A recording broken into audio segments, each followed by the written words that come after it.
नमस्कार, देवभूमि चैनल में आपका स्वागत है। आज के इस वीडियो में हम बताएंगे आपको कि आप घर पे रह के गंगा जी में दीपदान का फल कैसे पा सकते हैं, किस प्रकार से गंगा दीपदान घर पे बैठ के आप कर सकते हैं। देखिए, आज के समय में सभी लोग दीपदान करना चाहते हैं, भगवान श्री हरि की कृपा पाना चाहते हैं और प्रति वर्ष गंगा जी जाना भी संभव नहीं है, या हर एक के नज़दीक में, सभी के नज़दीक कोई नदी भी नहीं है कि नदी में जाके बहते जल में दीपदान किया जा सके। और कार्तिक तो आप सभी नहाते हैं। हिंदू धर्म में ज़्यादातर माताएं बहनें कार्तिक मास में स्नान करती हैं कार्तिक का और पूजा पाठ करती हैं, तो उसमें दीपदान का बड़ा महत्व है। दीपदान जिस दिन गंगा स्नान होता है वो दिन होता है कार्तिक पूर्णिमा का। कार्तिक पूर्णिमा जो कि 26 और 27 दोनों ही दिन है, तो उस दिन आप दीपदान करें और उसमें गंगा दीपदान बहुत अधिक फलदायी है। अब क्योंकि आप गंगा जी नहीं जा सकते हैं या कोई और पवित्र नदी आपके नज़दीक में नहीं है, तो आप घर पे दीपदान कैसे करेंगे गंगा जी का, उसकी विधि हम आपको बताते हैं। देखिए, सबसे पहले तो कोई एक जगह निर्धारित कर लें। आजकल फ्लैट्स हैं तो वहाँ बालकनी में आप कर सकते हैं। आपके बीच में, आपके वहाँ पे अगर एक चौक बड़ा सा है, कोई कॉमन रूम है, हॉल है जिसमें स्पेस है, तो वहाँ पे अच्छे से उसको साफ़ कर ले, पोछा लगा के, झाड़ू लगा के अच्छे से साफ़ कर ले। वहाँ पे या तो आप कोई रंगोली बनाएं पहले, या वो आप देखते हैं आटे से चौक पूरते हैं हमारे माताएं, उस तरह से कोई चौक पूर लें या स्वास्तिक बना लें। वो बनाने के बाद एक साफ़ पात्र लेंगे, बड़ा पात्र जो भी हो। हमारे सभी के घर में अक्सर एक परात होती है किचन में, जिसमें आटा हम लोग लगाते हैं रोटियां बनाने के लिए। वो सबसे पवित्र पात्र होता है क्योंकि वो कभी झूठा नहीं किया जाता। उस पात्र को लें, और वो बड़ा भी है। उस पात्र को लें, उसको वहाँ पे रखें। वो जो चौक आपने पूरा है या जो रंगोली बनाई है उसके ऊपर उसको रखें। इसको रखने के बाद उसमें थोड़ा सा गंगा जल डालें। थोड़ा गंगा जल डालने के बाद उसमें पानी डाल लें। उस परात को आधे से अधिक तक भर लें। आधे से अधिक तक परात को भरने के बाद अब जिस प्रकार से आप गंगा जी जाते हैं तो गंगा जी की पूजा करते हैं, उस प्रकार से ये समझिए कि ये साक्षात माँ गंगा आपके सामने है। आप गंगा जी की पूजा कीजिए। उसमें थोड़े से तिल डालिए, थोड़े से जौ डालिए। गंगा जी में ये सब चीज़ें डाली जाती हैं। उसके बाद उसको तिलक कीजिए। परात पे छोटी छोटी बिंदियाँ लगा लीजिए आप, वो आपको देखने में भी अच्छी लगेंगी और इस प्रकार से सज्जा भी हो जाएगी माँ गंगा की। माँ को वस्त्र के रूप में, दक्षिणा के रूप में, देखिए आप चाहें तो कलावा तोड़ सकते हैं, मौली छोटा सा टुकड़ा तोड़ के और उसमें अर्पित कीजिए।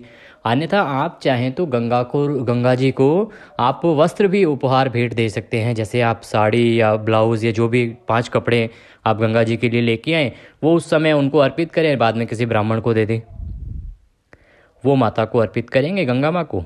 इस प्रकार से प्रार्थना करेंगे कि हे गंगा माँ, हम आपके वहाँ नहीं आ पाए, लेकिन आपका जो कृत्रिम रूप है इसमें हम आपकी पूजा करते हैं। इस पूजा को आप स्वीकार करें और अपना आशीर्वाद हमें प्रदान करें। इस प्रकार अपना प्रदक्षिणा करने के बाद, प्रार्थना करने के बाद अब आप दीप प्रज्वलित करेंगे। दीप किस प्रकार से बनाने हैं, देखिए, या तो पत्ता लीजिए आम का नहीं है तो आप पीपल का पत्ता ले सकते हैं। उसको अच्छे से धो लीजिए।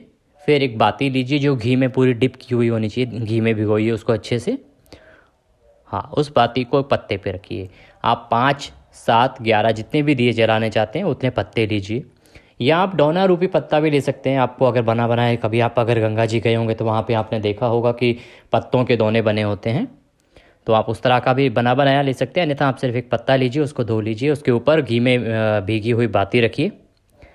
इस प्रकार से अपनी जोत 5 पत्ते या 7 या 11 पत्तों की जोत आप रखिए, एकत्र कर लीजिए।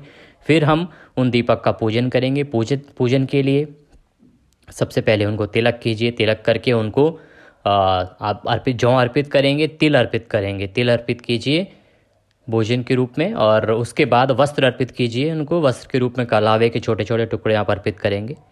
उसके बाद उनको प्रणाम करेंगे। प्रणाम करके उनको माचिस से जलाएंगे, प्रज्वलित करेंगे। प्रज्वलित करके एक एक दिया आप परात में छोड़ते जाइए। वो पत्ता उठाइए, पत्ते को उठा के ऐसे जैसे ही आप पानी में रखेंगे वो तैरने लगेगा। फिर दूसरा उठाइए, फिर वो दूसरे को उसमें रखिए पत्ते को, और वो तैरने लगेगा। पत्ते के ऊपर आपने जोत लगा रखी है, वो जल रहा है, और वो बहुत ही आनंद देने वाला दीपदान है। इसके बाद माँ गंगा को प्रणाम करें कि माँ, हमारे इस दीपदान को स्वीकार करें। हमसे कोई गलती कोई त्रुटि हुई हो तो उसे हमें क्षमा करें और अपना आशीर्वाद हमें प्रदान करें। अगर आपने गंगा नहान का व्रत किया है तो आप जो गंगा नहान की जो कथा है उसको भी यहीं पे बैठ कर श्रवण कीजिए। और एक और महत्वपूर्ण जो आप दीपदान कर सकते हैं वो है 365 दियों का 365 बाती का जो दीपदान है। ये इस प्रकार से होता है कि आप रोज़ रोज़ गंगा जी नहीं जा सकते, प्रतिदिन आप दीपदान नहीं करते, तो एक ही दिन आप पूरे 1 साल के दियों का प्रज्वलन करते हैं, दीपदान करते हैं, जिससे आपको पूरे साल भर माँ गंगा पर दीप जलाने का फल प्राप्त होता है। इसके लिए करना क्या होता है कि आपने 365 बाती, इस साल लीप ईयर था, अधिक मास था, इसीलिए आप इस बार 366 बाती लेंगे। 366 बाती की एक जोत बनाएंगे। 366 बाती आप कहेंगे कि ये तो बहुत ज़्यादा हो जाएगा। उसके लिए क्या करेंगे, आप कलावा ले सकते हैं। कलावा जो धागा है उसको देख लें वो कितने सूत का है। कुछ जो है वो एक ही कलावे धागे में करीब 5 होते हैं, किसी में 7 होते हैं, किसी में 3 होते हैं।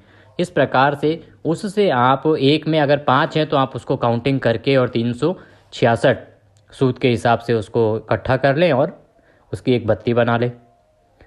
उसकी बत्ती बना के अपने एक दीपक में रखें, घी डालें और दीपक को प्रज्वलित करने से पहले दीपक को जहाँ भी रखेंगे वहाँ पे पहले उसको आसन दें, थोड़े पुष्प डालें या फिर आप अक्षत डालें और उसके ऊपर आप दीपक को रखें और उसको प्रज्वलित करें। इस प्रकार आप 365 बाती 366 बाती का दीपदान भी एक साथ माँ गंगा के लिए कर सकते हैं और यहाँ पर माँ गंगा का आशीर्वाद आपको अवश्य प्राप्त होगा।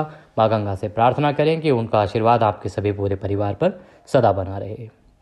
आशा करते हैं कि हमारे द्वारा दी गई जानकारी आपको अच्छी लगी होगी। अगर वीडियो अच्छा लगा हो तो आप उसे एक बार लाइक ज़रूर करें और कमेंट बॉक्स में जय माँ गंगे अवश्य लिखें।